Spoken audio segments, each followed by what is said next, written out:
मारे के भाव में कैसे? बहुत बढ़िया फिल्म बाबूजी, जमाना एक बड़ा बढ़िया था इसका। कैसे? जब मैं होती राजा बन के कोयलिया,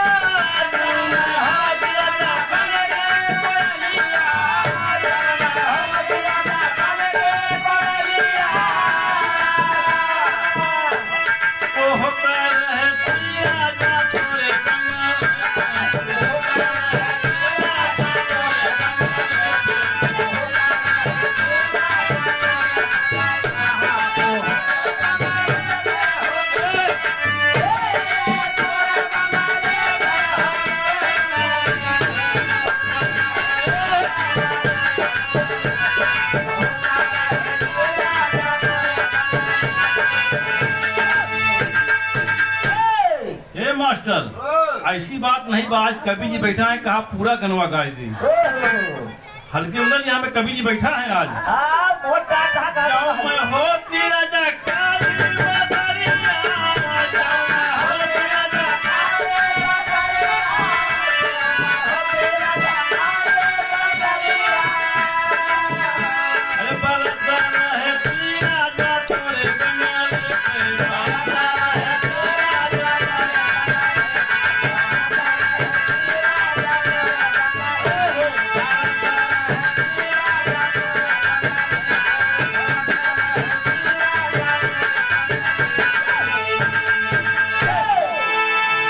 होती राजा बेला चमेलिया, लपट रहती राजा तोरे जब मैं होती राजा तोरी दुल्हनिया।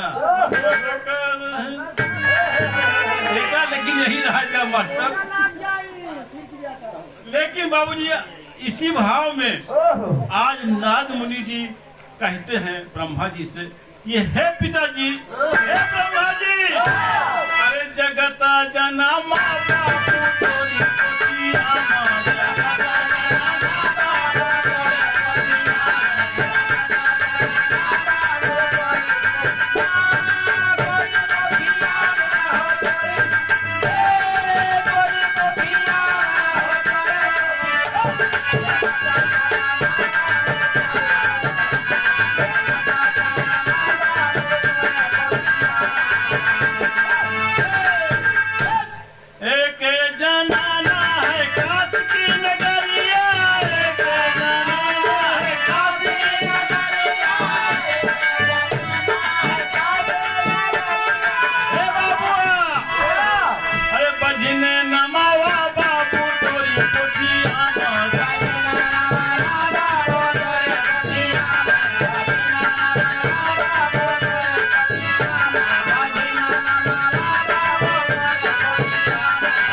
निवेदन बड़ा आपसे कि नारी के पेट मारा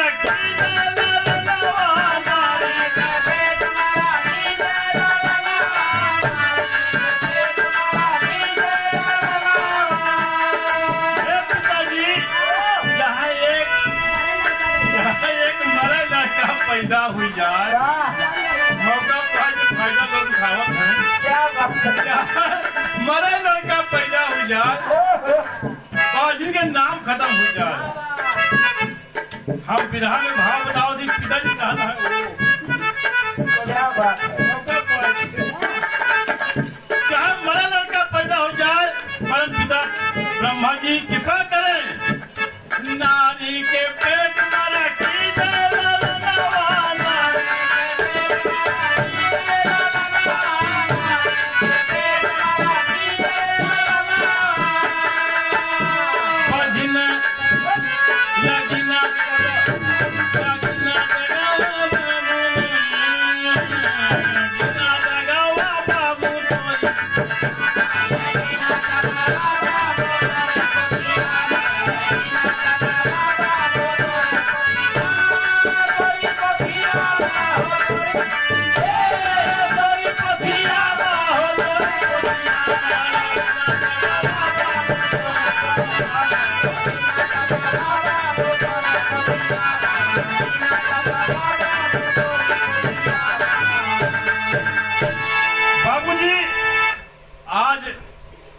जी प्रसन्न हो जाते हैं, कहते हैं नारद यो मत जाओ, ऐसा ही होगा। एकदम प्रसन्न कर देते हैं बाबूजी। यो मस्त कहा ब्रह्मा जी जब लड़का मुस्कान, यह बधिनिया के पटवा मां कहीं गई ले उधान हो, सारी आशा रह गई। अरे कि दूंगा दान जीव की इच्छा कर पूरी, अरे पूरी अधूरी सारी आशा रह गई।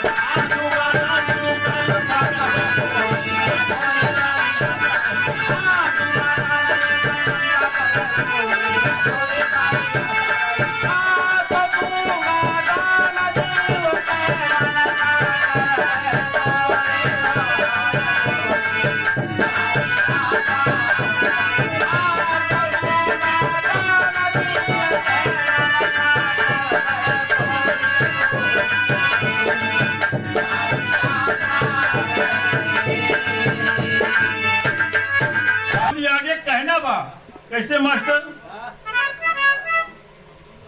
हे मास्टर साहब ध्यान दी हैं, क्या कहानी क्रम को आगे बढ़ाते हुए हमारे कवि जी भाव दिए।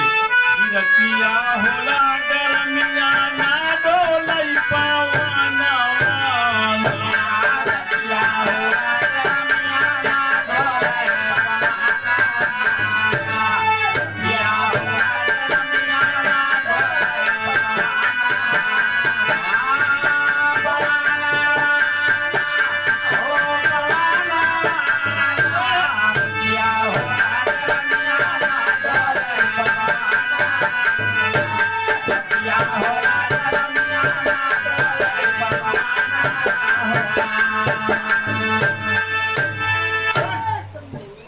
बाबूजी।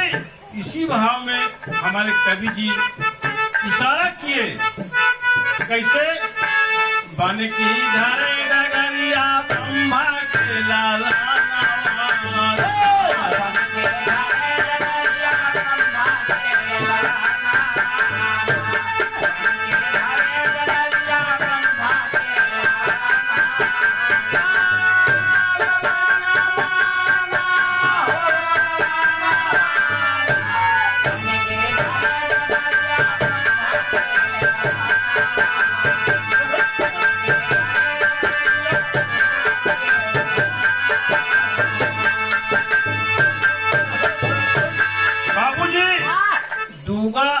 दान जीव की इच्छा करबे पूरी, अधूरी सारी आशा रह गई।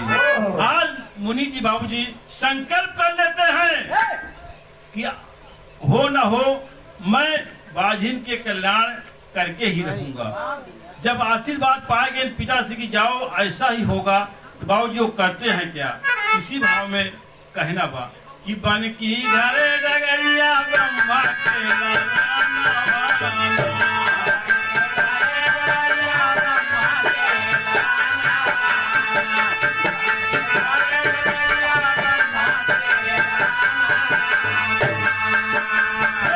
बैठे गुफा में आसन मारी, बैठे गुफा में आसन मारी, बैठे गुफा में आसन मारी।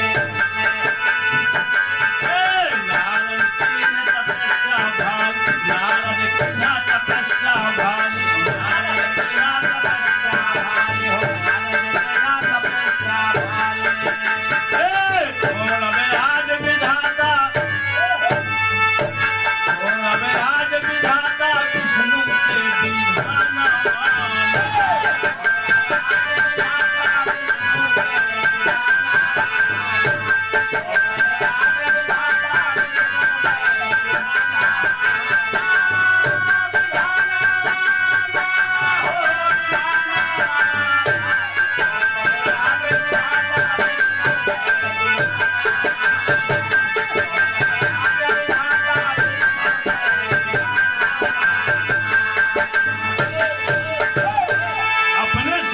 बाबूजी एक गुफा में सुरक्षित करके बाबूजी तपस्या करने लगते हैं।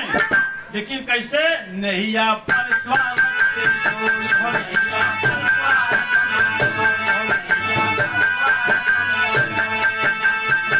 नारद जी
बाबूजी संत महामुनि थे, बहुत तपस्वी थे बाबूजी।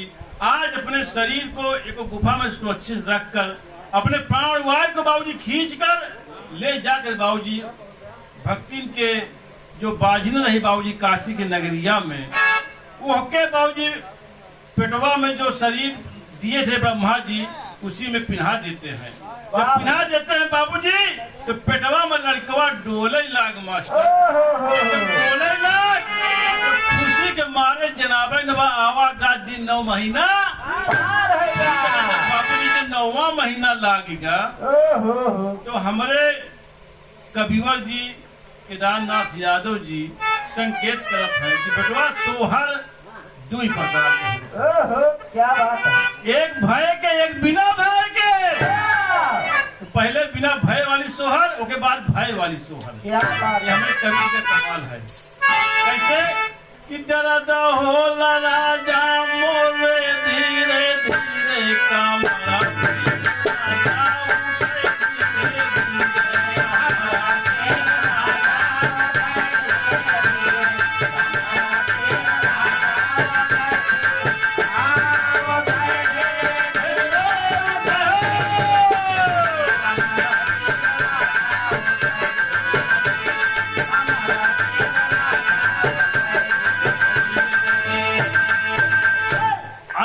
भाव में बाबूजी कहना बा पारे वाला मोर दाई या पारे वाला मोर दाई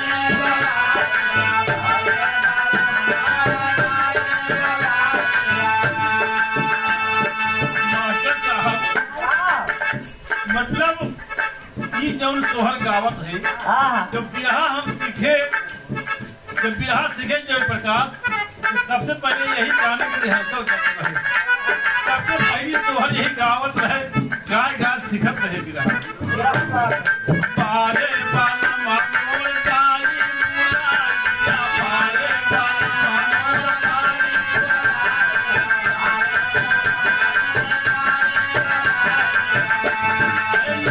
अरे लालन के नारा कर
काशी की नगरी में जब लड़का पैदा हो जात है, खुशी मनावत है, मंगल चार गीत होता, लेकिन बाबूजी ओए कैसे गावत थी के हो बताए क्या वो खड़ी हो जाए ढोल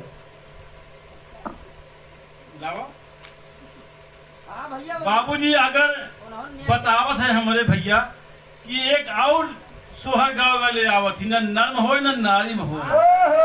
उनका छक्का कहा थी, मास्टर साहब कहा थे कि छक्का वाली सोहर छक्का बन के सुनाओ, नहीं ढोल ना बाजी। अगर बाबूजी लह गए तो शेर नहीं, सवा शेर तो हवा रही। भैया कैसे मास्टर बजा के आवा?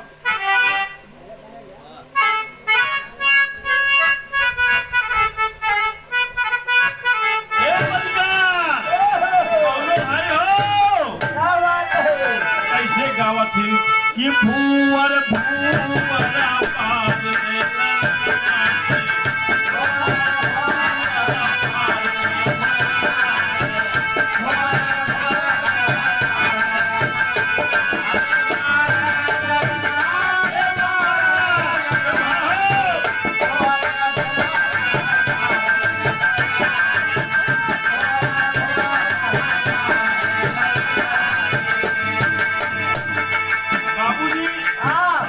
पार देला जाए लागे जौन बेहतरीन बिल्डिंग बनी बा बाबूजी को छक्का के बाबूजी सोहर के गवाई जाए।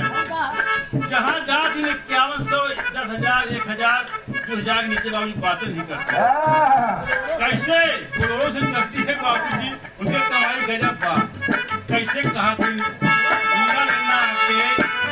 लीला लेना के मम्मी है महला की रानी।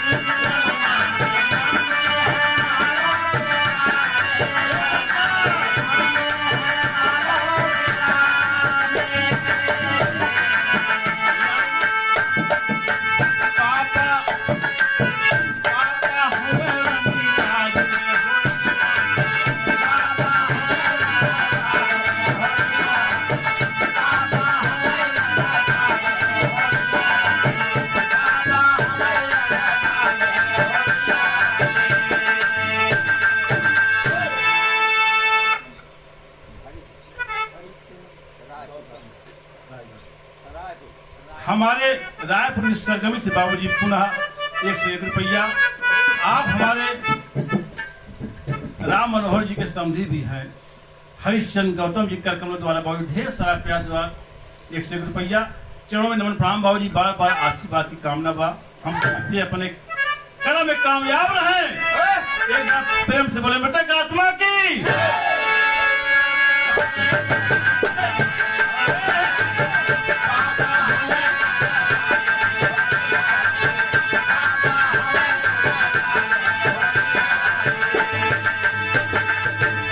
हमका लागा ने सोहर जम गए हरिचंद भैया का हमारे छक्का वाली तवे देख मतलब ध्यान नहीं है। आगे कहानी के क्रम को बढ़ाते हुए हमारे कवि जी ने एक लाइन बाबूजी सोहर के भाव में लेखनी की है। कैसे ये गीत बा बाबूजी सोहर बा भय वाली, बिना भय के सुनाए, छक्का वाला से भय वाली सोहर सुनाए। बाबूजी कहना बा भौजी सागर चुनारी चटकारे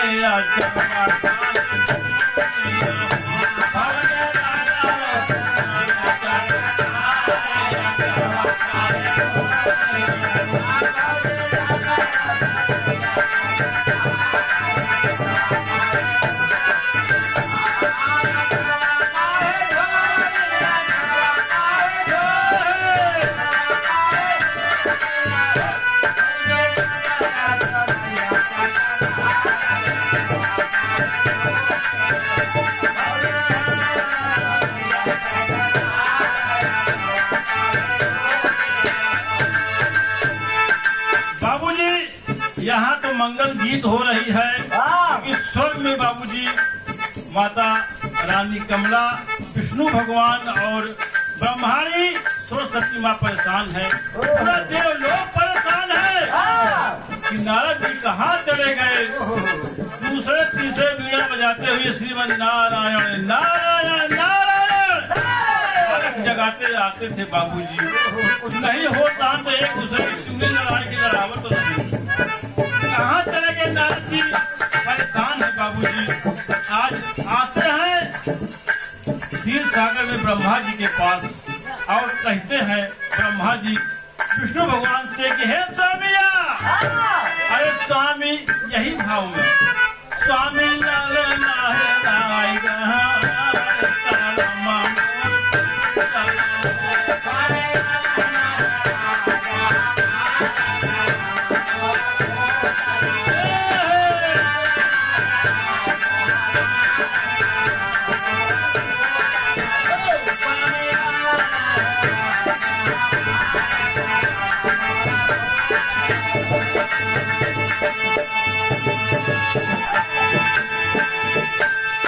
लालना के बिना मोर पालना है खाली, लालना के बिना मोर पालना है खाली, लालना के बिना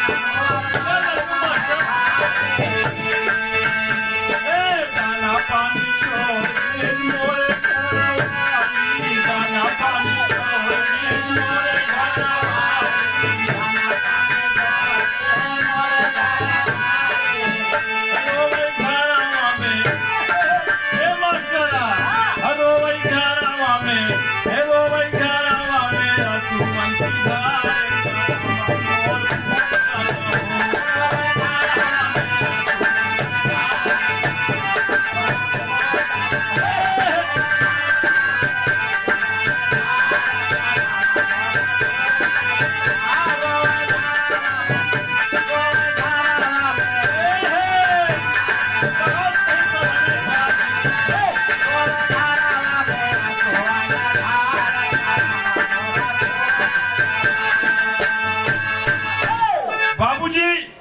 ब्रह्मा जी की याचना को सुनते हुए एकदम भाव विभल हो जाते हैं। एकदम बाबूजी संकल्प कर लेते हैं कि ब्रह्मा जी हमारे रहते हुए चिंता नहीं करना है आपको, हम आपके लालन को, अपने नारद को, अपने मुनि जी को कहाँ भी होंगे ढूंढ कर लाने की बात हमारी बात। आप परेशान न हो जाए, आराम से आप अपने लोक में आराम करें। लेकिन बाबूजी आज जब चल देते हैं विष्णु भगवान नारद जी को ढूंढने के लिए, तो कमला रानी कहती है स्वामी हमहू आपके साथ ही चलो, यही लगा रहे मित्रलोक के आनंद हमहू ले ले, दो ही काम हो जाए, आपके सहयोग हो जाए, हम लड़का ढूंढब आपके साथ आनंद उठाए ले मित्रलोक में जल के।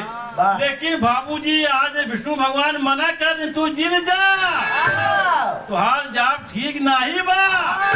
लेकिन बाबूजी बाल हट तिरिया हट पछुआ ले थी बाबू। लेकिन कैसे आज जब शुरुआत में काशी नगरिया से शुरू किया जाए, बाबूजी जैसे पहले नट और नटनी नावत रहन, बढ़िया से ढोल बजावे गावे और धान उन हुई जाए तो मांगत रहन, वही तरह बाबूजी वही भेष बनाए विष्णु भगवान कमला रानी आते हैं काशी की नगरिया। लेकिन हमारे कवि जी बाबूजी इलाहाबाई धुन में भाव दिए कैसे, अरे की राम कीन्हा खिलवाड़, अरे राम कीन्हा खिलवाड़, अवाए नाते अव नाते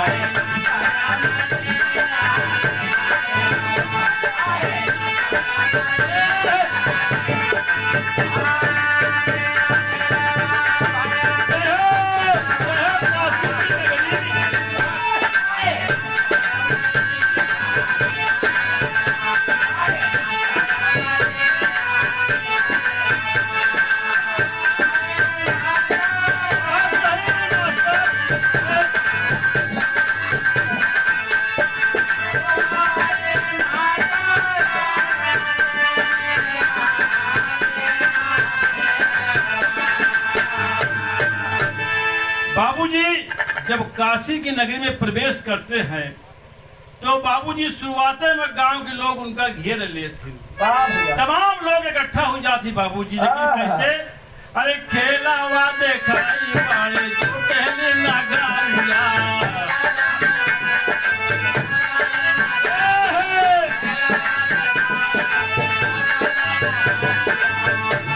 और ढोलिया बजावे, ढोलिया बजावे ना,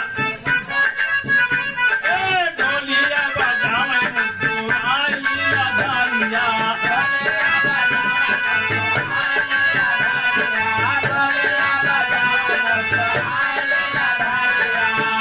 अरे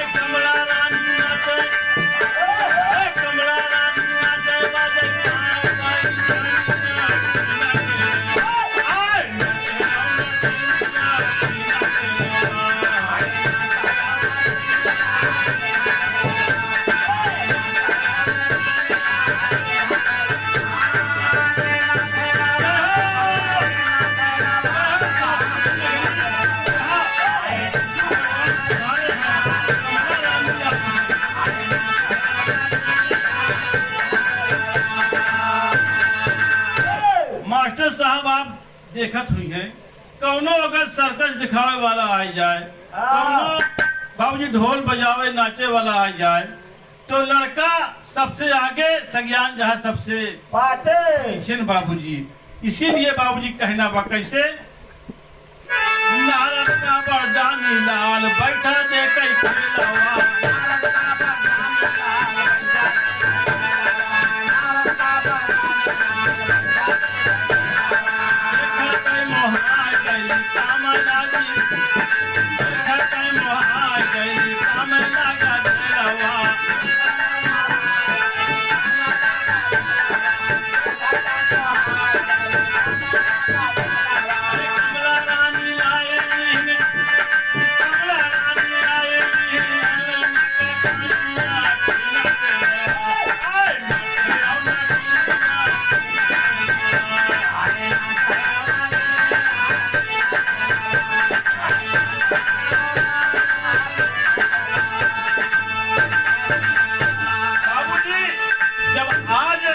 लालन का कन्या उठा लेथिन, मुहाय गई।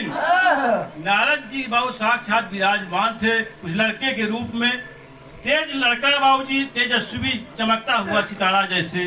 कमला रानी एकदम मुहाय गई बाबूजी, लड़का का कन्या लेके नाचे लागिन बाबूजी।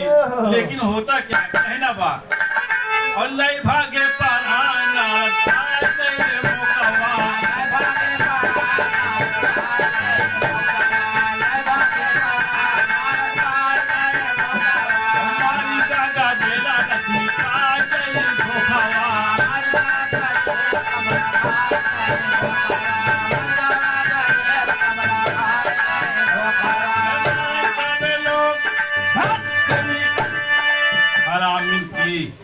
इतना महीना तपस्या की एक ही लड़का पाई सोका खाए ले प्रमाण वाले मित्र लोग के वासी। अरे मारे सब लोग कहवा से आई पापी मिया किना केलवा, आय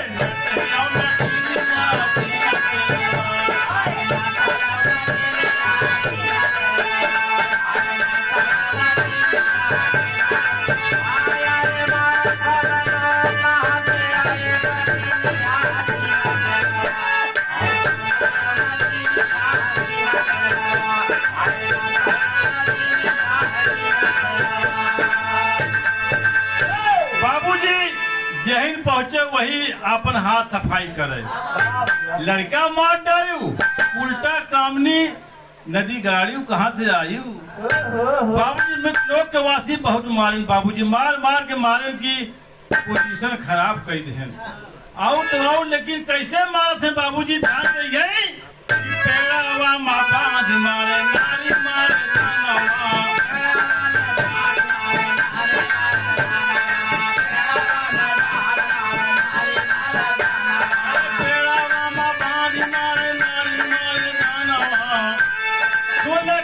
से और लाड़ी का जी आवाता भाई छोड़ा भाई पाराना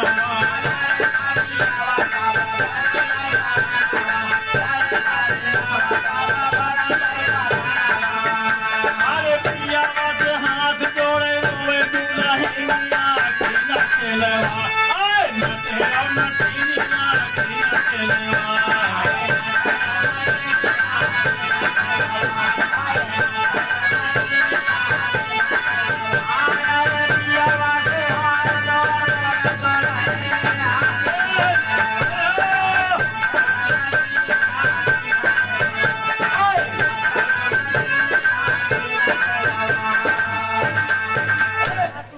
बाबूजी आज कमला रानी रो रही है अपने पति के सामने हाथ जोड़कर कि स्वामी आपके रहते हुए हम मारी जाई, और वैसे मास्टर साहब जेके दुल्हन मारी जात हुए लल्लू हो तो उनसे ढोल बहा के मार दी। लेकिन बाबूजी बड़े मशक्कत में पड़ा है विष्णु भगवान कहा थे विष्णु भगवान का ये हो बजनिया वहले रहे नहीं तुहारो बाज हाल करम। विष्णु भगवान बड़े परेशान बाबूजी, अरे खड़े बिसोरे ब्रह्मा खड़े बिसोरे कमलापति जी नह कहिया वा काशी, अरे दुल्हनिया का परी जान के हमारे फांसी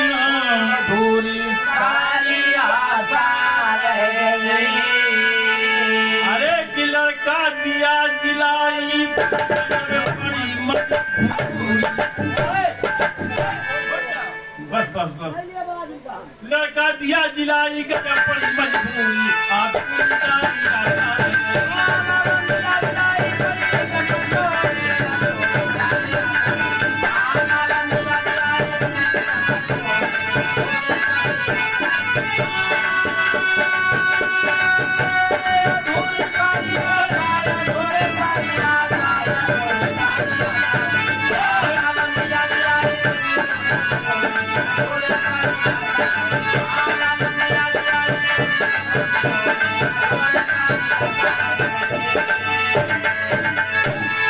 बाबूजी आज नारद मुनि की आत्मा संतुष्ट हो गई। बाबूजी जब लड़का जिंदा हो गए सारा खेला देखत है बाबूजी नारद मुनि जी, लेकिन कहानी के अंतिम क्रम में बाबूजी पंधारी के भाव में कहना बा विवाह का बाबूजी समापन बा। लेकिन कैसे ध्यान दीजिए मास्टर साहब। देखे नारद मुनि सारी कारीगरिया अवाए हरि की नगरिया पिया हरिया।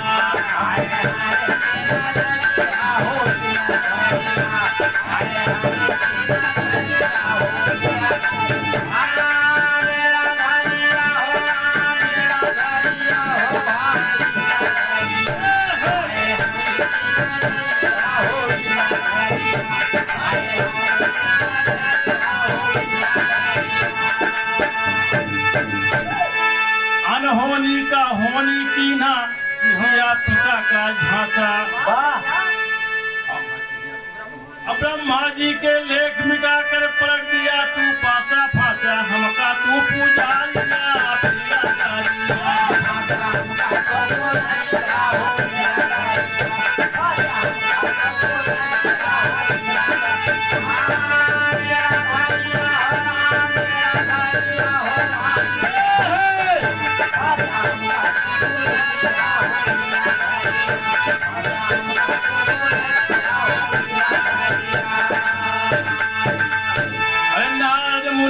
गले लगा कर बोले कृपा निधान।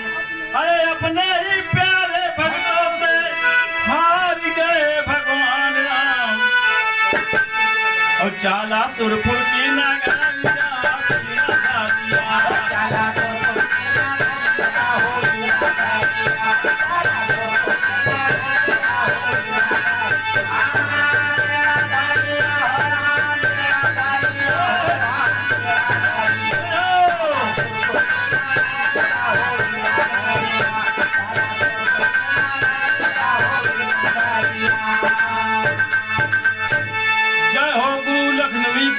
सुंदर गुरु मुस्काए। जय हो गुरु लखनवी की जय हो सुंदर गुरु मुस्काए। राम सुफल रोशन कविता में चुन चुन छंद लगाए राम। अधूरी शादी रह गई। अरे सारा जगत राम कर मनोकामना पूरी। अधूरी शादी आशा रह गई।